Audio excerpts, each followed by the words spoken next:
right. Thank you, Vitalik, for joining me on the podcast today. I really appreciate it. You were kind enough to be one of the very first guests on the podcast a few years ago, and it's great to be able to talk to you again. I reached out, a little while ago, wanted to talk about Zuzulu and, at the time, the OpenAI, Sam Altman sort of dispute was very hot and unresolved at that point. And I want to get your perspective on that because I know historically you've been very interested and somewhat involved with the effective altruism movement. And now, we've got EAC and those two sort of butted heads with this dispute in a way that I found to be sort of frustratingly toxic and tribal. And I thought you might have sort of a nuanced view. And then, so that's what I want to talk about. And then to my delight, you actually put out a piece called My Techno-Optimism, which, very clearly shared your perspective. And I think that was just great for the issue overall and for people paying attention because it was much more nuanced than, a little tweet of let's go EAC or, stop all AI or anything like that. So what I'd like to do today, as we discussed before, is to just sort of like walk through your piece a little bit, but hopefully, talk on a lot of questions that you didn't explicitly address so people can go and read it, beforehand or after the fact and hopefully get something additional, hopefully a lot additional from this conversation as well. So I guess the best place to start would be what motivated you to write this piece in the first place? Was it some combination of, the increasing EAC movement or, Mark Andreessen's piece, which you mentioned, or the dispute or kind of all of the above or something else? Yeah, and so I started thinking about a lot of these ideas, like basically, actually in the week that Mark Andreessen's piece came out. This was back in October, and I remember reading it, and I remember seeing the responses to it, and I remember getting this distinct impression that there's some kind of missing perspective that hasn't really made it out anywhere in public yet. And so I actually started thinking about whether or not I should write some kind of piece and just go out and try to write the piece that I thought should exist myself. And at the same time, use that as an opportunity to really finish putting a lot of my thoughts on some of these topics together. It was interesting because a lot of these issues were issues that I'd been thinking about in the back of my mind a lot throughout this whole year. And I thought a lot about them while Zuzulu was happening in the spring, just because of how effectively that event's brought together. I mean, like both a lot of crypto people, but also a lot of people interested in AI and bio and some of these other topics. And one of the challenges that was going through my mind is that I noticed that I had these thoughts and opinions on crypto, and then separately I had these thoughts and opinions on bio, and then separately I had these thoughts and opinions on effective altruism and morality and like ethics and all of those questions. And then separately I had my thoughts on like AI and the singularity, and they weren't really in what the cool kids call a reflective equilibrium with each other, right? Like, I didn't feel like these separate strands of thoughts that I had were yet consistent or really, how would I put it? Like, They didn't tie made sense together. in the context of each other. Yeah. Yeah, and so I started thinking in more detail and just making sure that I was properly updating toward like what we've seen over the last couple of years in technology, some of the very negative things that we've seen over the last couple of years in politics, some of the trends that we've seen in other spaces, also the things that I really like and value and respect, and also some of the things that I disrespect in the crypto space, and like basically how all of those things might fit together into one common picture. And so I started thinking about the piece. And generally, when I write things, there's like a period when I write it, which usually kind of lasts maybe 2 or 3 days, that includes a couple of stretches of a couple of hours each. Then there's a period of reaching out for feedback, collecting feedback, thinking about the feedback, and then finally publishing it. But then before that, there's definitely a longer period where I spent the time just thinking through those issues. And often by the time my keyboard hits the HackMD editor, like 3/4 of what I have in mind is like kind of figured out in my head already, though often the process of writing itself does end up revealing important kind of points I hadn't considered or contradictions and so forth. And then it just so happened that the week after this, ZooConnect was happening, right? And ZooConnect was the Zuzelu gathering that was meant as a sister event in some ways to DevConnect, right? So DevConnect is the annual Ethereum sort of conference, sort of unconference, right? So you might have heard of DevCon, and which is the annual Ethereum conference, which is of course a parody of DEFCON with an F, which is like the even more famous security conference. But then last year we started doing DevConnect, which is like a version of DevCon, but where things are more distributed and it's more about many independent events instead of relying on the Ethereum Foundation to organize everything. And so last year there was a DevConnect and a DevCon, and then this year there is a DevConnect instead of a DevCon, and next year there's going to be a DevCon again. So mix and matching the styles a bit. But alongside this, there was ZooConnect, which was the Zuzelu community, but gathering together for 2 weeks inside of a city. And basically having the same kinds of discussions that we had inside of Zuzelu, and continuing along a lot of those threads, but also in a somewhat lighter weight way, and not kind of insisting that everyone live in the same place for 2 whole months. So a lot of the same people were there, and that gave me a lot of opportunities to talk to a lot of interesting people about crypto, about AI, also about brain-computer interfaces, right? So it was interesting. I had a lot of chats with Juan Bennett from Filecoin and IPFS over the last half year or so, and he mentioned to me how he was really bullish on this concept of like brain-computer interfaces and leading up to essentially merging with AI instead of creating totally separate kind of AI. And I remember I found this direction compelling. And then also in October, I had read, or I guess audiobook read, the new Elon Musk biography. And I learned there that like Elon was convinced about the exact same idea. And then I learned that a couple of other people were convinced about the exact same idea. And Milan Cvitkovic, a researcher who has been really involved in the BCI space, also had a good chance to talk to him. So it was in this kind of environment where I got to really see and understand a lot of these other scientific trends better. And then, of course, all of the ongoing COVID research stuff, which I've been involved in ever since Crypto Relief and Balvi started a couple of years ago. So started writing and started putting together my own perspective, which is basically, I really believe in the value of technology, as you do, and as I know lots of your guests do because I've listened to them. And I really see just like how much technology improves the lives of people, just really massively, and how easy that is to underappreciate.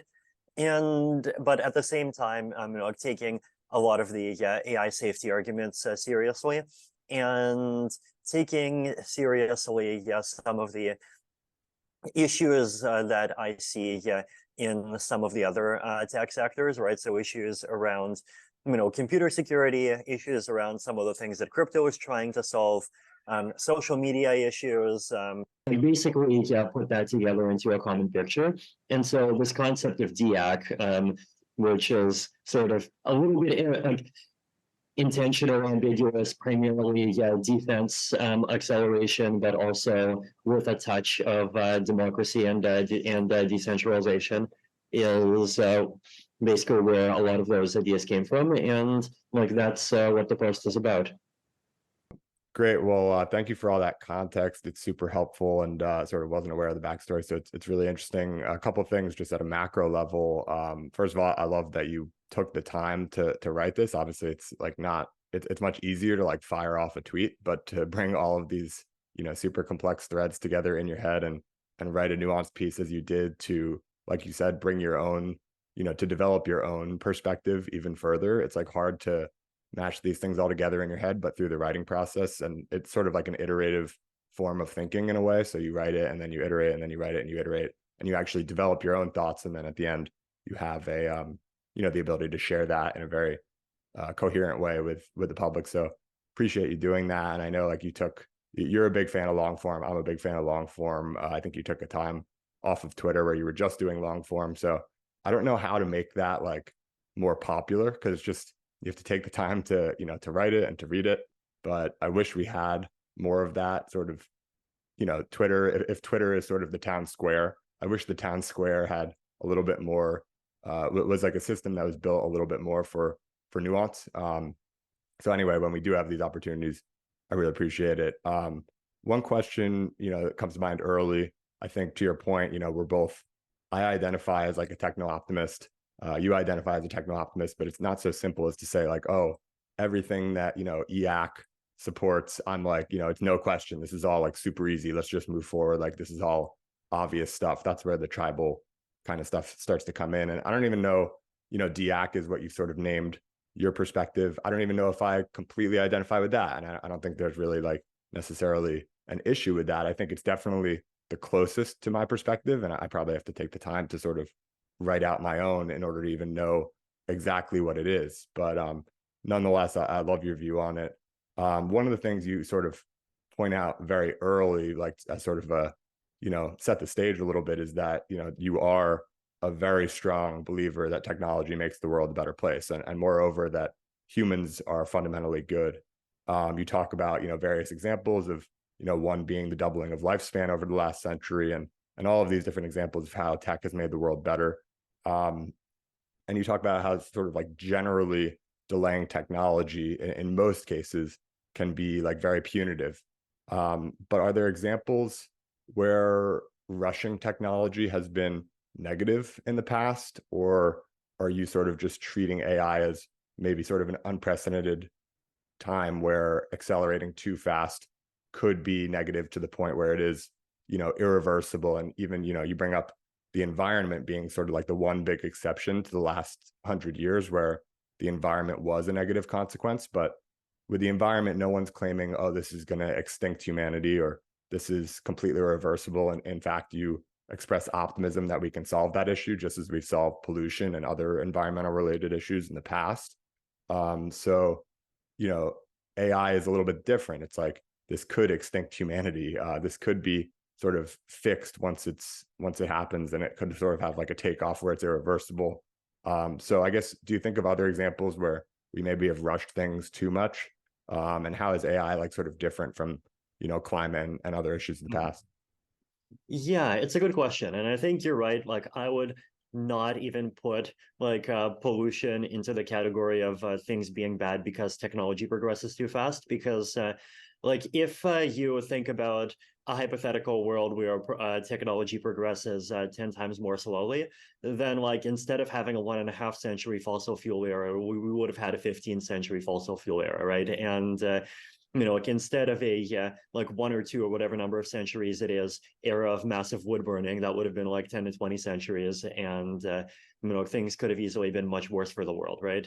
So I think the place where things go beyond that, and we can say like, I would prefer today that this technology had never been developed. I mean, this one is controversial because there are people who have kind of galaxy brain arguments that it's actually good, but nuclear weapons, right? Like, I would totally want to live in a world where nuclear weapons don't exist. Then it would be nice if we somehow could have the biology that we need to extend our lives and cure diseases and do all of those things without being able to create and manipulate viruses. But that also seems like a combination that's not really possible. Like, I think you can totally move the needle and like be ahead 10 years on one instead of being ahead 10 years on the other. And like, those are the kinds of shifts that I advocate. But like, you can't be a century ahead on one without being a century or 90 years ahead on the other, I think. What are some other examples. There's like things in the AI surveillance category, which is like not in the AI superintelligence category, that kind of get tricky, right? And this is like one of those situations where I also see the good that like having cameras everywhere can do, right?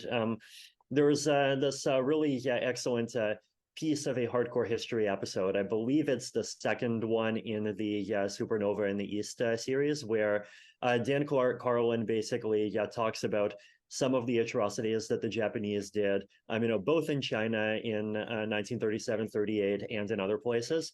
And he basically talks about how the fact that technologies like cameras and like media distribution are available, like basically meant that the Japanese ended up suffering, from a just PR and global politics perspective, much more for the atrocities that they committed than they would have 100 or 200 years before that, right? Because for most of human history, just like going into the village and killing all the men because you feel angry, and then raping all the women or children just because you want to, is like a thing that's pretty normal for conquering armies to do. And it's like an amazing feat of improving human morality that we're in the state now where those kinds of things do bring a response of shock and horror. And media technology making those events just much more visible and much more salient and much more provable is like a really big positive thing, in my opinion, in reducing the extent to which those kinds of things happen, right? And so but then at the same time, there's the other side of the story, which is basically that like, if you fast forward 80 years, and if you think about like modern surveillance state technology and how the balance of power between the individual and the state is going pretty quickly into the state direction, like basically just because of how easy it is to track people, to see everything that happened in the physical world, and even to go after people after the fact,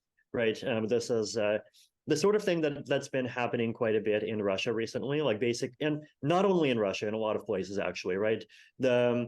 Unfortunately, the authoritarians discovered this one clever trick, which is you let the protests happen, and you don't really try too hard to fight against them on the day of the protest, but then you like have your cameras out, you figure out everyone who played any important role in participating in them, and then 3 days later they hear the knock on the door at 2 a.m. and then like 5 years later there aren't any protest leaders left, right? And so that's kind of the dark side of like the combination of just cameras being really easy to make, and digital technology, and just like fairly modern levels of AI making it easy to analyze everything that happened with them, and like how it could lead to some dark consequences as well. So I feel like on the whole, it seems like the first century or century and a half of that style of technology improving was probably very good. But if you fast forward and think about the last 20 or 30 years of that branch, then I'm much less confident that it's been a net good, and it's definitely one of the things that I worry about. And then like we could get into deep fakes, but that already starts to get into like much kind of heavier forms of AI probably. And I'm sure there's like lots of other very specific examples, but just those are a couple that come to mind. Yeah, it's funny you bring up the protesters. I remember like years ago, first when I was first sort of getting into crypto, or at least formulating the best way to like communicate it with people and why it's useful. You bring up like the Russia protests. There was, at the time there was like the pro Hong Kong protests in China, where they would do the same thing. They would like sort of see, who paid for a subway ticket to the protest, and then next thing you know, you don't have access to your funds anymore. And so that's a big use case for crypto, obviously, and not having going back to sort of cash in a way where if you pay for your subway ticket in cash, they can't do that. And maybe crypto is sort of like the next version of that.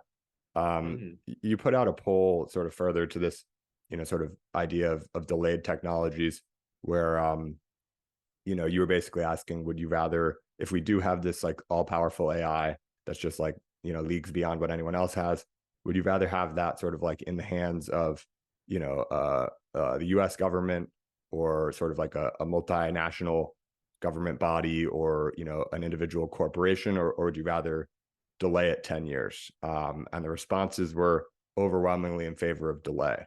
And so this, sort of on the one hand, and you're saying that, the costs of delaying technology are huge. It's surprising. And then on the other, where you might advocate for the delay of AI in particular, maybe not so surprising. One of the interesting things from that as well was like people were relatively more against it being in the hands of the US government versus, corporations, or even the multinational government, which I thought was kind of interesting. But, obviously, like, you're very pro decentralization, but do you, and so am I, but do you think we've sort of like overcorrected to where, we have obviously like trust in institutions is at an all-time low, probably, in part due to social media. Like, I'd argue that these centralized institutions aren't necessarily acting much worse than they have in the past. It's just all, they can't sort of do it and have us blindly believe anymore because we have access to all this information. So I'm wondering, like, do you think there are cases where centralization, can be good, where, maybe if we do have this all powerful AI, and, ideally it would be like we have this, democracy that is able to make all the right decisions and whatnot, but practically speaking, could it be beneficial to have it sort of in the hands of, a small party that can be trusted? Like, for example, for me, you're one of the people at the top of my list of people in the world who, like, if we had something this powerful, I would sort of trust you and, sort of whoever you deem trustworthy around you to sort of, make the right decisions around this thing. Even though it's like an impossible task, at least I would know that I think your values and principles are sort of aligned with mine, and like you're sort of very logical and not, as we can sort of see with this piece, not prone to getting like overly tribal and things like that. How would you have, voted on that survey, if you don't mind sharing, or just your general sort of, perspective on the way that those results went? Mm-hmm. Yeah. So what I found interesting philosophically about that survey is that if you think about how economists usually talk about why monopolies are bad, economists usually tell you that monopolies are bad because they underproduce, right? A monopoly is bad because they constrict prices, and like they push prices to way above what the competitive level would be. And as a result, lots of people aren't able to afford things, right? Like in pretty much like most fields, like in pharma, for example, like that basically is the story, right? But what's interesting about that approach is that if you look at that approach, then like having a monopolist is still much better than having nothing, right? And over here, we basically have a bunch of polls where in 9 out of 9 cases, people said, well, no, having nothing is better than having a monopolist, right? And the reason basically is that people are not worried about the monopolist underproducing something. They're basically worried about like how the distribution of the technology affects power relationships, right? And I think this ties into kind of one of the big ways in which technology has really changed over the last 20 years or so, which is basically that technology became much more networked. And by becoming much more networked, technology also turned into a network of power, right? Like, if you imagine, an evil corporation 50 years ago selling you something, like what could the corporation do? Like the corporation could overcharge and make something that's lower quality than it was supposed to be. The corporation could even make a product that poisons you.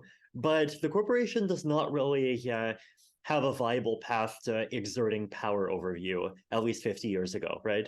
Like the closest is probably the sort of quote, razor blade model, where you make a product that's like dependent on kind of spare parts that have to constantly be rebought and renewed, and then it turns out that the company is just the only one that's able to actually sell you those parts. But like your margin for exerting power over people by producing things that they use is like relatively low, right? And then especially if you compare to today, when if you use a service provided by a corporation, like the corporation can see everything that you do, they can arbitrarily cut you off, they can pressure you in various ways that change your behavior. They can do very fine-grained things that depend on how you use their service. Like you can do all kinds of things, right? And so technology as a power network is like a thing that exists today in a way that's like much deeper than it existed in the pre-internet era. And so again, in terms of the question of like to what extent we should be scared of this, I think it's interesting, right? Because like there definitely is a tendency for a lot of people to have kind of overly conspiracy theory mentalities on these kinds of questions. But then the other thing that you have to remember is like the world is much bigger than America, and there's like entire audiences that are massive across the world that do view the U.S. government with like almost a similar level of suspicion to how a lot of people in the U.S. view the Chinese government, right? And like to me, the idea that we should try to build a world where in order to participate in that global economy, you should just have to trust the government of a country where you've possibly never been. Like that just feels grossly unfair, right? And that's that's something that I can definitely easily have a lot of empathy for. And like there's definitely stuff that the U.S. government has done even in the last 5 or 10 years that totally justify that, like a lot of people having that low level of confidence. So like I definitely don't do prefer to try to move toward a world where in order to have access to the best tools, people don't have to like have a positive attitude to like any like one single country or one single corporation. I mean, the multinational thing, right? I think like that one's interesting because like I think one thing that's important to just kind of point out here for the listeners is that there was an actual AI safety proposal called MAGIC. This is the Multilateral AGI Consortium, right? It's something that a bunch of people, I forget from where, but it felt like kind of like vaguely Oxford effective altruist bubble people, but I mean, I don't remember exactly. Like basically proposed this idea that AI above some threshold should be banned worldwide, except that there should be one multinational body that's empowered to do that research. And if you as a country, sign on to the treaty that bans doing AI development outside of this consortium, then you get to equitably share in the benefits of using and commercializing the technology that gets developed inside of the consortium. And this to me reads like a well-intentioned best effort of like how do we solve for fairness and for the benefits of AGI existing and for maximizing safety in a world where any kind of competition is presumed to be super dangerous. But like it was interesting to me that like the majority of the people in all of the polls that I made rejected even that, right? And I think like that's also reasonable because like there are plenty of international bodies that pretends to be international, but that ends up being totally biased to like one geopolitical team or the other. So this all shows like just how difficult it is to like create a thing that actually can be neutral and that actually can get the kind of support that it needs from across the world, right? And which is why, I mean, it's also part of why the crypto space exists, right? Like the crypto space is, I think, fundamentally pessimistic about the idea of like, can we make a global central bank that we can just reasonably ask everyone to put their trust into? And it basically says like, hey, instead of doing that, let's create open markets and decentralized networks. And DAC is for me asking the question like, okay, if that is not a reasonable ask, then like, how do we create, like AI and a technological future in a way that solves for, like fairness and safety and the technology actually existing and being developed, but without assuming that we can sort of magic into existence some centralized actors that get trusted by everyone, just because it's so hard to make those kinds of actors as well. And like, let's try to explore what that world looks like. Right. So one of the things, I mean, you introduced in the beginning, as we talked about, like the fundamental techno-optimist view, but you make the point in your essay how AI is fundamentally different, and you compare it to maybe like the evolution of organisms or even the Industrial Revolution, where we created machines that, not in a mental capacity, but in a physical capacity, went beyond humans. And I feel like basically it's very hard when you look at, and you pointed this out, that you look at past views on technology, and in almost every case where they were pessimistic, they end up sort of like looking quite bad in retrospect. And yet you're sort of able to put yourself in a position where you've developed the conviction that AI is genuinely different, and despite all previous tech pessimists being basically wrong, I'm going to take a stand here and not sort of go the easy route of, well, let's just accelerate everything and trust that it's going to work out, and I'm going to sort of like trust my gut on this. So I'm curious, like how difficult that is. Like, it would certainly be a lot easier to just be like, oh, EAC, like let's go, let's accelerate. But it's harder to develop this conviction and this sort of contrarian view that historically has not done well. And it seems like the center point of your sort of like why AI is different seems to revolve around this concept of like instrumental convergence. So maybe you could describe sort of what that is a little bit, and what your view is, and maybe even like your timeline of, is this like an immediate concern that you think AGI is right around the corner, or is LLMs basically a fancy illusion, but it's actually like sort of the wrong path, and we do have some time to figure this out. So maybe like how you're able to sort of treat AI as a standalone, why you do that, how you're able to sort of like gain the conviction to do that. And yeah.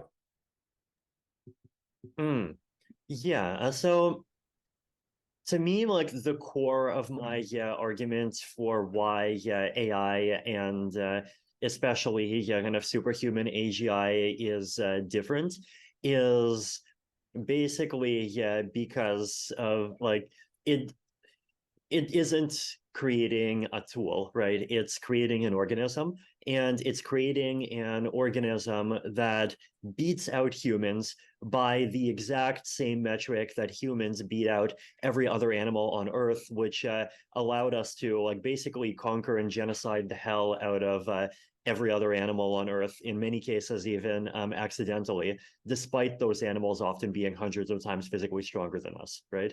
Like, intelligence is a big deal, and machines are already like physically much stronger than we are, especially since the Industrial Revolution. And the mind is like clearly the thing that makes man man. Like, it's the thing that makes man man as opposed to monkey, and it's the thing that makes man man as opposed to like a car or a machine in a factory.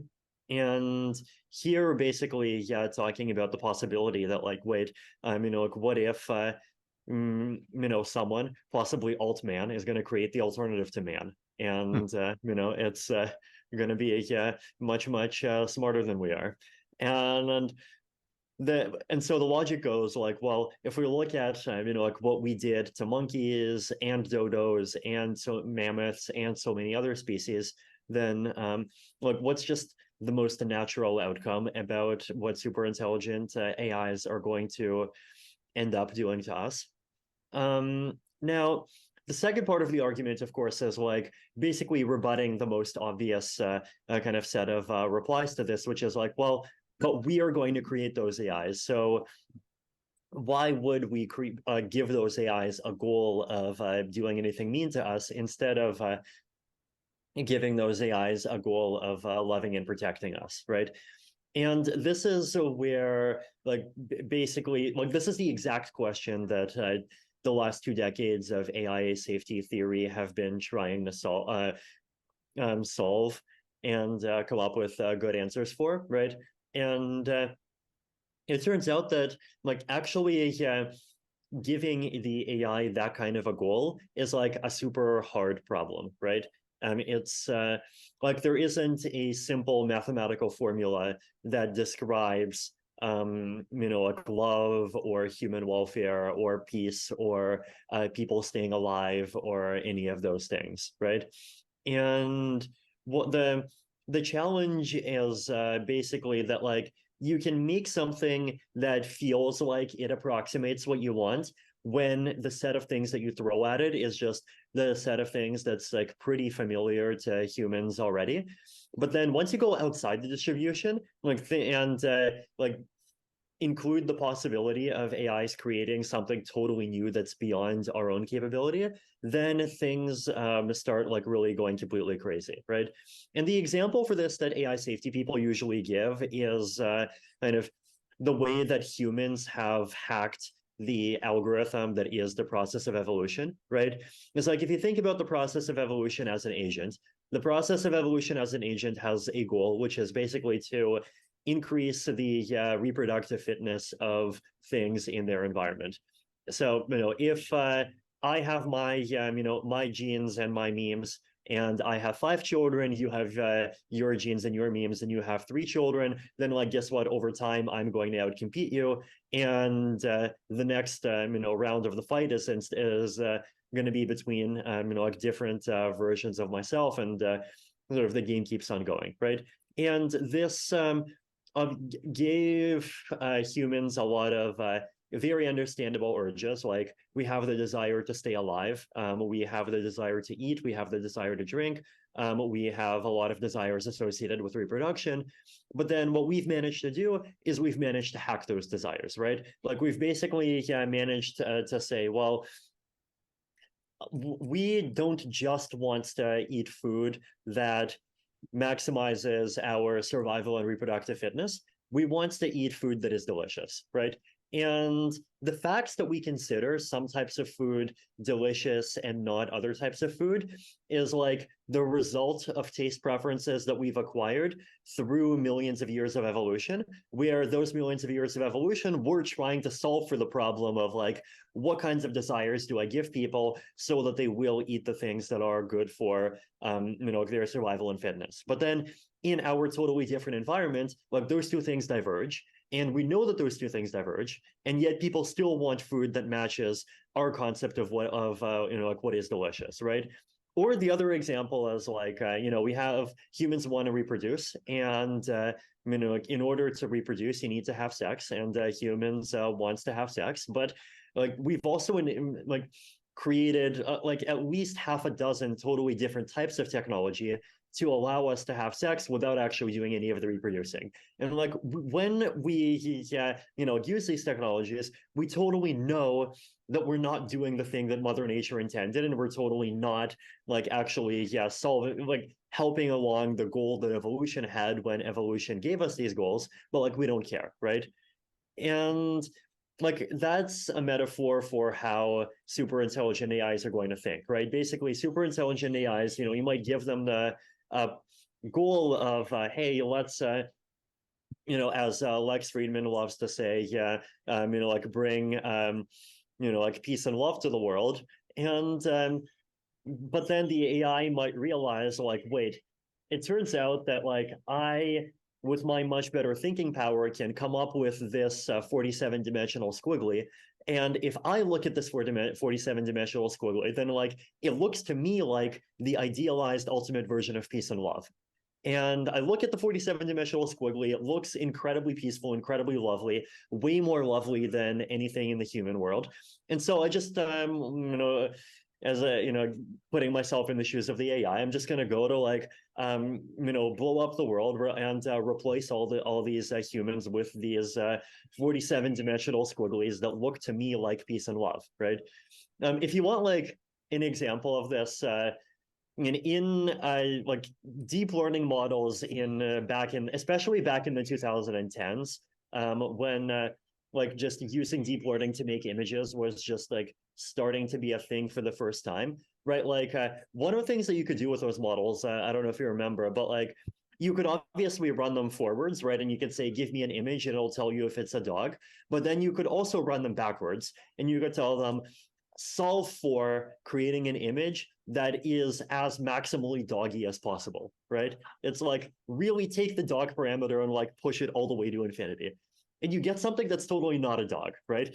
You get something that like has dog shapes in a bunch of places, and it might look like 50 dogs. It might even have like 8 eyes or 32 eyes. It's like it totally looks like some kind of weird dog demon from hell. But according to the AI, it maximizes the function that it learns for like what is a dog, right? So the worry is basically that like no matter how we specify the goal, we're always going to specify the goal imperfectly, and eventually the AI is going to like figure out what that difference is between the goal that we set and the goal that the AI ends up having. And it's going to end up replacing the world with like whatever version of 12-eyed dogs and 47 dimensional squigglies that maximizes its conception of peace and love in the world, right? Now, instrumental convergence, this is a really important idea, right? Instrumental convergence basically says for a very, very wide class of different goals that you could have, there are intermediate goals that make a huge amount of sense as steps to take on that journey, right? So one intermediate goal is survival. If you don't survive, you can't accomplish any goals. Another goal is maximizing the amount of power that you have and the amount of resources under your control. The more resources you have, the more you can achieve your goal, pretty much regardless of what your goal is. A third example of this is just like safety, right? So minimizing the number of threats that could be a risk to your survival in the future, or even minimizing the number of threats of things that could reprogram you in your future, right? Because if you get reprograms, then like you're not going to be able to follow your original goals anymore, right? And so what that basically means is that for a very large classes of goals, it just is a natural thing to do first, to like basically go and destroy humanity and like reconfigure the entire Earth into some kind of pattern where it's much easier to mine everything to get all of the resources out from it that you want. So that's like basically my kind of 10-minute summary of the sort of AI doomer case. And like I'm not 100% by the AI, but convinced by the AI doomer case. And I think if I had to kind of argue against the AI doomer case somewhat, I would say look at the kinds of AIs that we have in the world today, right? And one thing that you might realize about those AIs is that they are actually over time becoming less like these instrumental goal-driven things that the AI doomer arguments are theorizing about, right? Like if you remember AlphaZero, right? This was the AI that managed to play Go way, way better than humans do without even taking as input any existing Go games. It basically just started with the rules, started with playing against itself, and it just figured out like superhuman play entirely from scratch, right? Now, AlphaZero explicitly had a coded objective function, and it was explicitly trying to maximize for that objective function. Now, fast forward to ChatGPT. ChatGPT does not act like a thing that has goals, right? Like GPTs just act like a thing that essentially puts on the costume of being a particular type of human personality and enacting that personality. And if that personality is not self-consistent, then like so be it, right? Like it doesn't have goals, it just does. And this to me, like basically shows that like it's very possible that we will figure out how to make AIs that totally don't have these pathologies of like, well, if we want to bring peace and love to the world, then like let's really try hard to maximize what peace and love really means, and let's replace the world with 47-dimensional squigglies, and it'll just do something that feels way more normal than any of us expected. Right, so like that's the counter argument. And so like this is why I said on Twitter that my PDoom, which is the fancy jargon for basically a probability that AIs are going to cause literal human extinction, is about 10%, right? Which is that like I think there's a large chance the Doomer story is true, a large chance the Doomer story is totally not true. And within the space of probabilities where the Doomer story is true, there's a very large chance that we're going to figure out how to deal with the problem and solve it, right? So but at the same time, like a 10% chance is a freaking big deal, right? Like a 10% chance is larger than the chance that the average person dies from a non-biological cause. And so if you think about like the amount of effort that you personally think about, like put into thinking about your physical safety, then like maybe about that same amount of effort is like an amount of effort that's good for humanity to put into making sure AIs don't kill everyone, right? So that's kind of my approximate level of worry and like where it comes from and like why it might be a risk and why it might not be a risk. And then, I mean, obviously, I talk about not just the risk of doom, but also the risk of both, the AI surveillance dystopia that we went into a little bit, and just the possibility that, like, even if that doesn't happen, and even if it creates a world that looks really nice at first glance, we basically get a kind of Brave New World dystopia that just ends up still feeling incredibly empty from all of our perspectives because humans just become totally disempowered. And so like those different strands are where a lot of my concern about AI in particular lies. Right. And at the beginning of your piece, you have this, a visual of like, well, some people want to sort of, if we're on a path, right, some people want to go backwards and they think backwards is great, or, the present is great, but the future is all doom. And, EAC would say, the future is all great. We need to get there as quickly as possible. And your more nuanced take is like, well, we don't want to go backwards, but we can go sort of left or right, like oversimplistically. And left is amazing, but right is wrong. Do you sort of reserve some probability that the forward direction, the left, where like the future is great, actually does not involve much development of AI whatsoever? So one example would be like basically you talk about, probability of doom, or, in the worst case scenario, basically like human extinction as caused by AI. Another situation is we basically end up as like pets, and it's like, well, what's the point? Like humans are sort of devalued and there's really no point to have us. We're just sort of like entertainment almost for the AIs, or like utility for the AIs or something like that. And you talked a little bit about the possibility of merging, which seems to be like the best version of a happy path, whether that's brain computer interface or uploading our minds, something like that. But is it possible from your perspective that actually sort of the best path forward is to keep AI sort of like roughly where it is, and it's not really worth even talking about if that's impractical, which it also may be, but does that possibility basically exist where we should proceed forward on all technologies? Obviously a core part of your sort of philosophy here is that we should certainly proceed forward on defensive technologies, and even a large number of sort of neutral or kind of hard to say, or even potentially offensive technologies we should proceed with because they generally make the world a better place. But if and when we have an offensive technology or a potentially offensive technology that, just like you said, the probability of doom is 10%, maybe we don't want to roll the dice on that. Like maybe the world is generally good enough that if we keep along all these other dimensions going forward with technological progress, we can make the world like a heck of a lot of a better place without entertaining the possibility that we all die, or that we all become pets, or something like that. Mm-hmm. Yeah, and I think one of the challenges behind this concept of like, can we just pause AI, is basically that like there are huge pressures for AI to keep moving forward.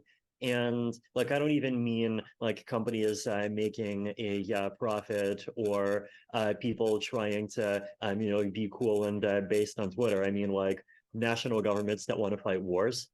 Like, I don't know how much you've been following like some of the videos that have been coming out of, Ukraine over the last 1.5 years, or actually even Armenia and Azerbaijan back in 2020, and some of the other recent wars that have been happening. But like, automation and drones have been playing huge and decisive roles in all of those theaters, right? Now, in most cases, there's still humans in the loop in a lot of those, right? It's basically, yeah, remote piloting that's happening. And there's like soft norms around the idea that like, hey, we don't want fully automated warfare to happen, right? Recently, yeah, there was that those agreements between Xi and Biden, and they agreed to not try too hard to do automated warfare. But like as soon as there's a really serious conflict that like really seriously directly threatens one or more of these major states' ongoing existence, then people are totally going to say to hell with that and go for maximum automation, right? Probably not even threatens one of the states' existence, probably even threatens like some major political regime's existence. And once something like that happens, then like you just have to like look at some of the previous wars to see how quickly technology can progress once there's demand for it, right? Like just how quickly many kinds of technologies escalated during World War One. Like World War One is generally known as like the war where people went in with horses and went out with tanks. And like World War Two saw a lot. World War II is the war where people like went in with tanks and went out with nukes. And like who knows what is going to come out on the other end of World War III. So that's like one big pressure for why I expect we're not going to be able to keep the cat out of the bag forever. And then the other thing, of course, is that even in kind of sub-military contexts, so there's just like a lot of rationales to have better AI to improve your own productivity. There's rationales to have your own AI to not be under the thumb of the US or China or whoever the largest creators of closed AI are going to be. There's just like a lot of these pressures to keep improving the technology. So I definitely don't think that kind of keeping the technology paused roughly where it is at all realistic in the long term.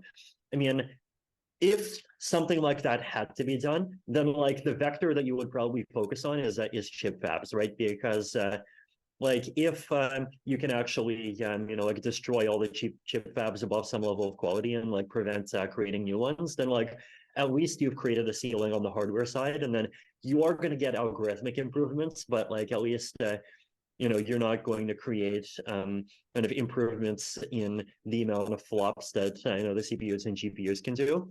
But like even that's pretty far-fetched, right? So yeah, I definitely think that there's like a pretty finite clock on before we keep on seeing more and more substantial AI improvements. And so I think the more realistic hope is basically to try to get us into a position where there are other directions for technology that keep humans in the loop somewhat more, right? And like there is less radical and more radical versions of this, right? So like the less radical versions of this, one example of this is some of the ideas in the open agency architecture, which basically tries to kind of split an AI up into different pieces, including like figuring out what the tasks, what the goals are, figuring out what the plans are to achieve a goal, executing on the plans, and then like puts humans in the loop on figuring out and executing on some of those stages. There's just like better AI tools that combine together the role of AIs and the role of people, right? Like this is something that's just something we need more of, even from maybe just like product design standpoint, right? Like, and I don't know how much you've actually tried to use AIs to draw things for like just like specific things that you need. But like this is just like a pattern that I've noticed, right? It's like when you want an AI to draw something that dazzles you, it succeeds on the first try. When you want an AI to make something specific that you care about for some other objective, oh no, you have to like do a whole bunch of like 10 to 20 different edits, and it becomes an incredibly hard challenge, right? And I mean, I even saw this pattern to some extent with like the GPTs. I saw this pattern with like Dolly, and so having better human AI interaction and kind of models where you have a human providing input, like let's say once every 500 milliseconds instead of once every 50 seconds, is like something that's super good and powerful, right? But then that's like the less radical version. The more radical version is like, well, realistically, like voice and the hands and keyboard and eyes are like still pretty high latency and not very high bandwidth channels. And how do you do even better than that? And there, like basically is where brain computer interfaces come in. And then in the long term, like they're realistically, at some point you just have to get to uploading, right? And if you think about like what that pathway is it's basically saying instead of growing super intelligence as something that is separate from human beings, let's grow ourselves and grow artificial intelligence together in some kind of pattern where the two weave in with each other. And so the super intelligent thing that comes out at the end actually is like primarily us instead of being primarily machine with some kind of maybe at best tenuous connection where we can claim that like we have some kind of control over it. So that's the philosophical thinking behind that direction. Yeah, and I think you mentioned this as well, that the brain machine thing, like once you get towards merging, despite these other things being, quite scary just to most people, the brain machine thing sort of takes it to another level where in the beginning it's trivial and clearly a positive, where you're sort of like, this is what Elon's focus is with Neuralink. You're fixing people who have problems through the brain machine interface, whether it's like Parkinson's or something like that. But later on, it's like people who are otherwise healthy, you're giving them these sort of like superpowers. And on the one hand, that's great in terms of, super intelligence. On the one hand, that's potentially great. On the other hand, if you have, bad actors who get access to that first or something like that, that concerns people. And then the other thing that you touched on more is like, well, what if, the brain machine interface company is like not good and they, it's very centralized, and then suddenly you're literally giving permission to some centralized group to not only read everyone's mind literally, but also potentially write to it. So it's like, it's not a panacea. I mean, I can see the argument why it's maybe sort of the best thing we can drive towards. And then, even a step beyond that, I would think chronologically it would be beyond that, but I'm not totally sure, would be sort of this like upload minds concept. And I'm curious, like from my point of view, I'm not really sure. I find myself wishing that there was better options. And to your point, it's not practical to pause. I actually think your hardware approach, like going about it from that vector, is more practical than most other things I've heard, where it's you're imposing a physical constraint, which is probably easier to do in order to constrain sort of the digital takeoff in a way. But I'm curious, like, do you, when you think about the brain machine interface, you think about the uploading of minds as a standalone option, like if you sort of take that and remove it from the alternatives, which seem more obviously worse, does that feel like a good future to you? Like does that feel, do you like that? Does that sound good? Yeah, I think the way that I think about this is like I expect like the reasonably good case scenario is a future which is amazing from the perspective of a kind of consumerist, the sort of Fukuyama last man sort of archetype, right? Like like someone who's content with being a sheep as long as they're a happy sheep, but something that has deeply unsatisfying political properties. And I think like that is something that makes me uncomfortable. But I think it's also worth acknowledging that like the world having less and less satisfying political properties is something that's in some ways been happening over the last couple of 100 years in different ways, right? If you think about like, for example, one type of freedom that we had even 50 years ago that doesn't exist today, is the freedom to just completely disappear and start a new life, right? And with the level of information technology and surveillance and even ID systems and all of those things that exist, that's like something that is not available anymore, right? But that is something that like within like even 50 years ago, definitely 100 to 200 years ago, is like totally within the average person's toolbox of like things that might make you feel safe, knowing that like no matter what happens, you at least have this option available to you, right?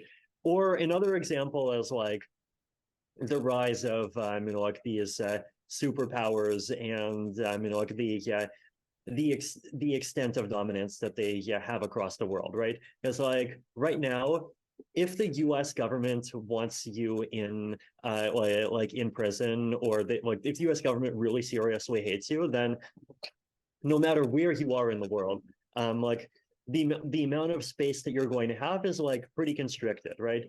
And it's not even just about like the risk of physical extradition. It's like there have been literally high-level politicians in China that have had credit cards canceled as a result of U.S. related sanctions, right? Like so. And then obviously, yeah, I mean, like vice versa as well, right? Like there's definitely other superpowers that definitely have the ability to make things pretty painful for you if they choose to go after specific people, right? I mean, obviously, yeah, Vladimir Putin and his friendly cups of tea are probably the example that most people are familiar with, right? And so this idea that like there are agents whose power extends across the entire world is like a thing that like to me it feels like deeply politically uncomfortable in this, because like even if you think about like social contract theory, right? Like this is the standard justification for government that we were taught about in school, right? The idea that like by being part of a country, we agree to like follow these rules because they're for all of our betterment, right? But then you realize that like once you have this concept of like countries being able to have impact to this scale across the entire world, and then like the social contract thing kind of becomes really completely fake, right? And yeah, so there's just like a lot of these different properties about the world, like ways in which the world becomes less free, also ways in which the world becomes less equal, ways in which barriers that used to exist much less strongly, right? Even like the possibility that like there are software bugs that allow intelligence agencies to like watch inside some of our homes, and that like there's a at least single digit probability of, or even double digit probability that those kinds of things are happening to any specific person already. Like these are all deeply politically uncomfortable things about the world that were not true 100 years ago, right? But then at the same time, like the world is super awesome, and life expectancies are increasing, and the houses are getting bigger, and houses are getting nicer, and we're finally turning a lot of corners and figuring out how to make our food actually healthy, and we're solving air quality problems, and like even Chinese cities are not smoggy anymore, and like from a Fukuyama last man perspective, like it really does feel like, especially if you kind of like look at across the entire world, that like things do sort of keep getting better and better, right?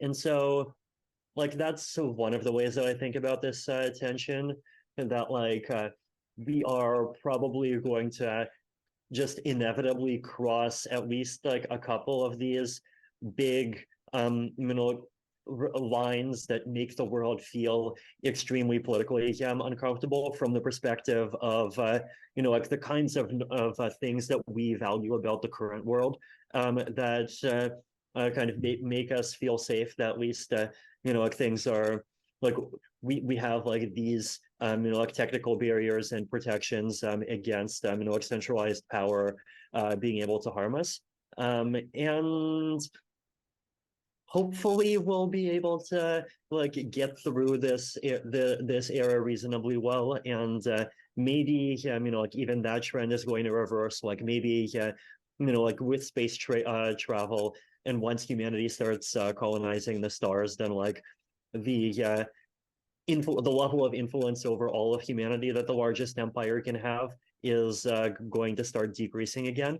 And but like I don't know yet, right? The future is like very very uncertain in that sense. Like, or is the world going like it does feel like the median case is that the world is going to become somewhat more unequal and somewhat more unfree. And I really dislike that. And I really hope that we can be like 1 or 2 units more unequal and more unfree instead of like, like 100 units on both. I mean, if we can increase on those measures and have a more equal and more free world, then I mean, obviously, that would be even better. But like, we definitely are facing a lot of challenges from that perspective, right? But I think the thing to keep in mind here, right, is that it's important to think about how like all different about like paths towards super intelligence have this kind of risk, right? So like for example, one of the reasons why people are sometimes uncomfortable about like biological enhancement of humans is because like it might create a divide between the enhanced and the unenhanced, right?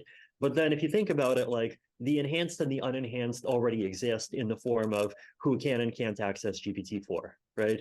And like it feels like it's less bad because the GPT is one step removed from us as humans instead of being inside of us.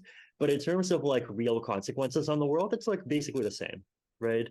And so one of my arguments there is basically that like one is that sort of merging with the AI probably outperforms creating AIs that are separate from us on a lot of these political properties that we care about, but also that like this is also a very good reason why it would be good to have a strong security focused kind of values motivated open source community take as much of the charge on building these things as possible instead of just relying on profit making corporations. So like I definitely like hope that like, well, not even like hope, but also like wants to stress that there is like a big necessity in really continuing to push those kinds of values forward.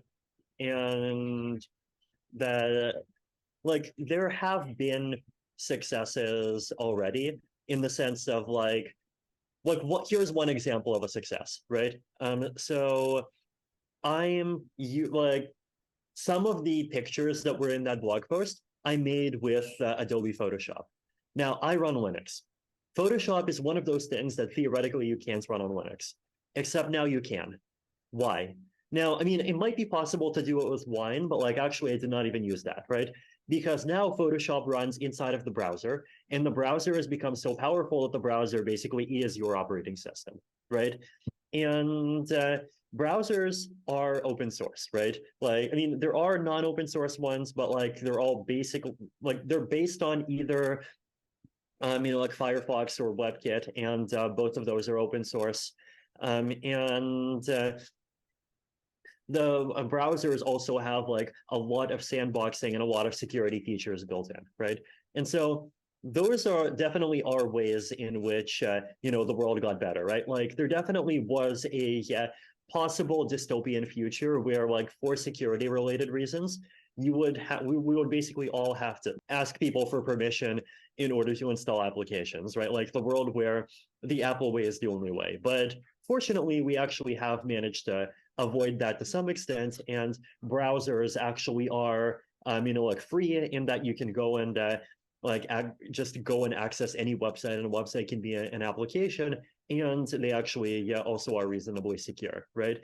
And so there are like ways that things already are better than they could have been, and I think a big part of that we can't underestimate is like human intention and humans recognizing that like these are political goals that we care about and that we really want. And we are going to act, and we're even going to sacrifice profits in order to act in a particular way to achieve them, right? And that's a spirit that I hope that we can continue to see, especially in some of these spaces that really start like touching, like really closely, like who we are as human beings. Right. So last question here, because I know we're coming up on time, but I can't help but wonder, what is the role of crypto here, where to your point, like you can't, disappear like you used to be able to. And so that's like sort of a, decrease in freedom there. But crypto in a way enables you to sort of like digitally disappear in a sense. And you sort of allude to this possible future where we have maybe digital privacy, even though we have physical surveillance. Is that a better world that you could envision that could potentially be enabled by crypto? Yeah. So this kind of gets into this, defensive technology frame that is sort of the heart of the post, right? Where I identified 4 different types of defense, where I talk about like there's defense in the world of atoms and defense in the world of bits. And then in the world of atoms, you have like defense against big things and defense against small things. And defense against big things is like what we normally think of as defense. Defense against small things basically means biodefense. And then in the world of bits, you have cybersecurity, which is like defending against things where if you look at that thing hard enough, you can agree that it's an attacker. And then there's what I call info defense, which is a defending against things where like we might not even necessarily agree like who is attacking and who is defending. And I use misinformation as like a good example there, right? Like misinformation is one of those things that we really like lots of people really care about and wants to find ways to go after and reduce. But there's like the big problem that the approaches to fighting misinformation that people come up with by default tends to be approaches that basically say like, here is a centralized actor and we trust the centralized actor and it's going to go into like enforce its opinion on what's good and what's bad across the entire ecosystem, and this will be like the central arbiter of truth, right? And the DIAC approach to info defense basically says, well, can we develop technologies to help fight misinformation that avoid that kind of centralization? And then in cyber defense, like we talked a bit about computer security, but then I think this is where crypto really starts to come in, right? And well, I think crypto comes in 2 places. One of those places is basically using cryptography and blockchains as tools that let us build digital institutions that are more cyber secured natively, right? Like a thing based on a blockchain cannot be DOS attacked just by taking down one server. A thing based on a blockchain cannot be like hacked and have the database edited just by breaking into one computer, right? A thing based on a blockchain, there is no central operator that you can go after to force them to take the thing down or change the rules of the thing. And this applies to money, like basically giving people an alternative financial system that doesn't depend on any kind of centralized financial rails. It applies to things like identity, right? And so you have, like ENS names, like, like Vitalik.eth, and then I think you have, I think it's like either of Jake.eth or zero of Jake.eth or something like that, right? Yep. And then, yeah, it applies to like potentially making more complicated financial contraptions on top of blockchains. And then we can also talk about going beyond blockchains and looking at zero knowledge proofs in particular, right? Like I think zero knowledge proofs are like the other really big sort of quote crypto technology in that they were really born or at least came of age within the same space, but I think they are at least as important as blockchains are. And with zero knowledge proofs, we can build applications that preserve privacy and like prove things about ourselves at the same time. And so you can prove that you're trustworthy without sacrificing anonymity, right? And this is one of those things that was trialed and used a lot inside of Zuzulu. Like there was this piece of software called ZooPass that you could use to make a zero-knowledge proof that proves that you're a member of the Zulu community without revealing which one you are, right? And then this got used for voting in polls. It got used for accessing websites. It got used for a lot of different things, right? And so you basically have this form of anonymity within a high trust community, which is like an interesting thing because like that's not something that people are even used to thinking of as something that exists within conventional political discourse, right? Conventional political discourse says that anonymous speech is bad because if you have anonymous speech, then you're going to have 4chan and 8chan, and you're just going to have, like based on non 1488 that keeps talking about how, the Jews are evil. And like, that's like where the quality of discourse stops, right? Like this is, the stereotype of internet anonymity that a lot of people have, right? And then you have high trust communities, which have, like real name verification, where, of course, by real name, they mean, a government issued passport name, despite the fact that, like lots of people, I don't think, like, to me, like Satoshi is not Satoshi's passport name, but it was totally a real name because it's like the name by which he did the most significant thing that he did in his life. With these zero knowledge tools, we can basically create high trust and high privacy at the same time. And there's like a lot of different spaces in which you can combine both in ways that would otherwise not be possible, right? The other example of this actually is going back to the space of cryptocurrency again, right? About a couple of months ago, myself, together with Amin Soleimani and a couple of legal academics, published this paper called Privacy Pools, which is basically an approach to like mixers, right? Things like Tornado Cash. Actually, mixer is the wrong word, right? Because these are like mixers are centralized, like things that are operated by someone and that you put your money in and they kind of manually do the mixing. These are like smart contracts where you take coins out by providing a proof that you are one of the people that put coins in without revealing which one of those people you are.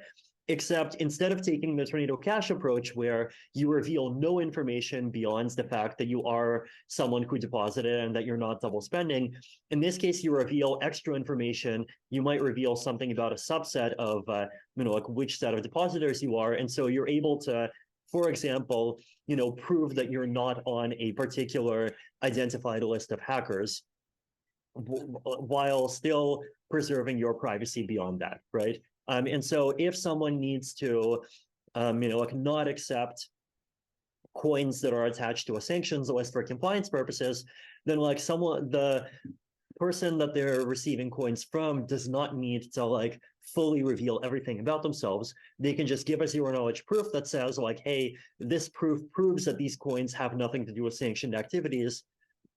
And that proof is going to be enough to convince you, even if you have no other information, right?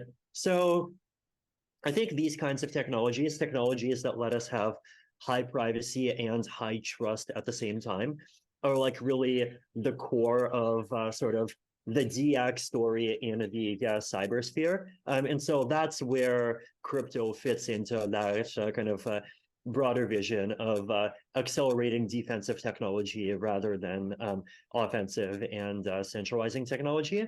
And then the other big space is in the infosphere, where basically, the question is like, can we use more of these tools to try to identify, like misinformation or identify, context, as Community Notes likes to put it, and just like create a healthier information environment. And I mean, one of the two kinds of gadgets there that I'm most excited about, I mean, one is obviously prediction markets, and I've been excited about prediction markets for a long time. And it really feels like prediction markets are finally coming of age, which I think is amazing. And then the other is Community Notes, which is this interesting voting algorithm that I wrote a long post about that basically, it tries to not even identify the note that is the most popular, but identify the note that most consistently gets high ratings from across a wide range of people who normally disagree with each other, right? So basically try to elevate the nonpartisan stuff that really rises above the fray and like it gets a positive review from everyone. So the place where I think crypto comes in, I mean, one is obviously that like a lot of these prediction markets run on crypto.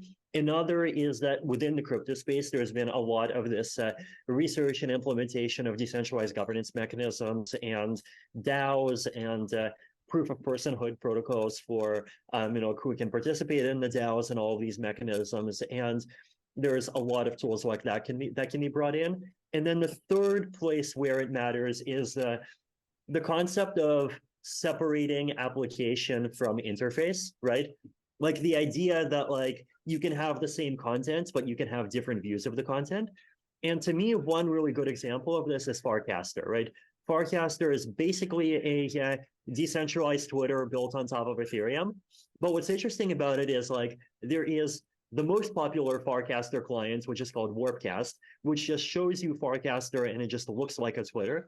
But then there is another client, I believe it's called Flink. And if you use it to look at Farcaster messages, then it looks like a Reddit, right? So you literally have the exact same content, the exact same application, at least on the backend level, which is a blockchain, right? It's a combination of optimism and a dedicated Farcaster chain. And then if you but then you have these two different sets of glasses that you put on, and it's like if you put on these glasses, then it looks like a Twitter. If you put on these glasses, then it looks like a Reddit. And to me, that's powerful because it really lowers the barrier to entry in trying to create a better interface. Because if you're going to get into that space, then like you do not need to like do the work of getting a new user base from scratch, right? You can just immediately go and access the exact same content. And so the network effect barrier gets much lower. There's a lot more room for competition. And then that also creates much more room for people trying to create tools that try to protect users in different ways, right? Like this is one of the things that I talked about, which is that I think that in the crypto space, browsers should be much more active in really trying hard to protect people from scams and getting people to be better informed about what kinds of things they're signing. And the idea here is that like this is another example of like different views on the same content, right? Because if like the big challenge with creating software like that is that if you try to enforce it across an entire ecosystem, then you're basically enforcing your own idea of what's good and what's bad. And you're doing it in this really centralized way. And you're basically engaging in something that can be probably justly criticized as being censorship. But then if you have this more open ecosystem where you have defaults and people have options, then like you're really kneecapping the downside risk of people being able to do something like that. Because like if one of the interfaces starts going crazy and it like, let's say, decides that anything associated with like the US Democrat Party is a scam or the other way around, then like people can go, well, obviously this is crazy, and they get switched to a different interface. But then at the same time, you have like this much more competitive space where people can really try to make the best interfaces possible. And in those interfaces, people would feel more free to try to be like much more opinionated than they are within them. So I think that's like that stuff is also interesting. And I think like crypto, basically through blockchains being this kind of decentralized shared hard drive, it really makes this separation between the content and the view much more possible. And so this is like another one of those things that I'm excited about. So yeah, I mean, that's where to me the like blockchain and crypto things fit into this broader vision of trying to accelerate defensive technology and basically make the world a more defense favoring place in a way that avoids empowering single centralized actors to decide on behalf of the entire ecosystem or the entire world, like who is the attacker and who isn't the attacker. Yep. No, I think that's all really great and interesting. And I know we're up on time, so I'll wrap it up there. But appreciate you taking the time. And as always, it's great talking with you. And I know among other things, we've got hope in common for the future of longevity. So hopefully we've got a few hundred years to have a conversation every few years, and definitely encourage people to go read the blog post that we discussed today. In full, and others on Vitalik's website, of course. It's if you're sort of in favor of more nuanced perspectives on things, I think, it might be hard to enforce that or encourage that systematically, but at the very least, you can go and sort of get some more nuanced takes yourself. So thanks again, Vitalik. I really appreciate it. Yeah, no, thank you too, Jake. It was great to be here.